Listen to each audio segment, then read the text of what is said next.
Hi, welcome to my channel. So let's start. In this video I cannot use any related picture or image because of copyright. After the train wreck that was Cocaine Shark and with the specter of Jurassic Shark 3, Sevenge looming over me, The Black Demon, or any other shark film for that matter, may not have been an obvious choice. But this one caught my attention when it was announced, and the idea of a Fin Fear film with enough of a budget to give it some bite was hard to say no to. Paul Sturgis, Josh Lucas, Session 9, The Forever Purge, is the safety officer for Nixon Oil, a corporate name that does not exactly inspire confidence. He has been sent to Baja to inspect one of the company's rigs and has brought his family along. He may have to work, but his wife Inés, Fernanda Orejola, The Fist of the Condor, Narcos, Mexico daughter, Audrey Venus Ariel, NCIS, New Orleans, Exposed, and son Tommy Carlos Solorzan, Yoga Friends, Flamin' Hot, can have a vacation. Unfortunately, it's looking like anything but a pleasant trip. In the time since his last visit to the rig, the Down has become nearly deserted and the people who remain are hostile towards him and his family. The boatman who is supposed to take him to the rig says it woke the demon.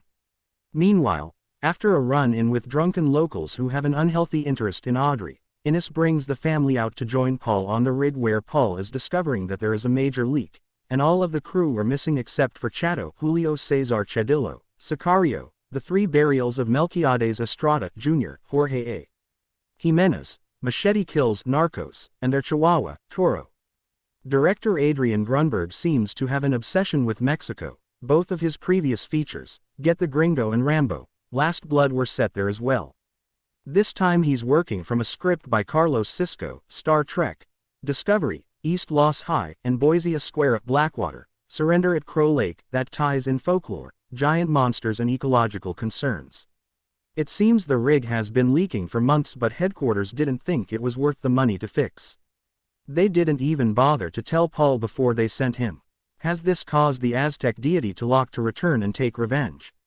Or is it just a megalodon that was swimming by and developed a taste for oil worker sushi?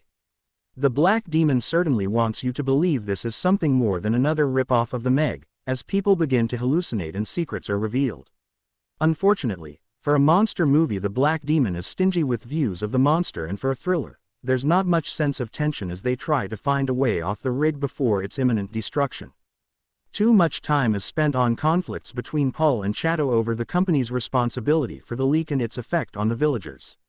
Unfortunately, this never gets deeper or more incisive than platitudes and talking points and accomplishes nothing except eat up time that could be put to better use. The scenes of the shark stalking anyone unlucky enough to be in the water are fairly well executed, but there aren't nearly enough of them.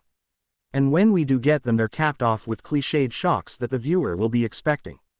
The Black Demon does have better than average CGI, or maybe my standards are just low after too many shitty shark movies, and the title creature looks impressive when we see it.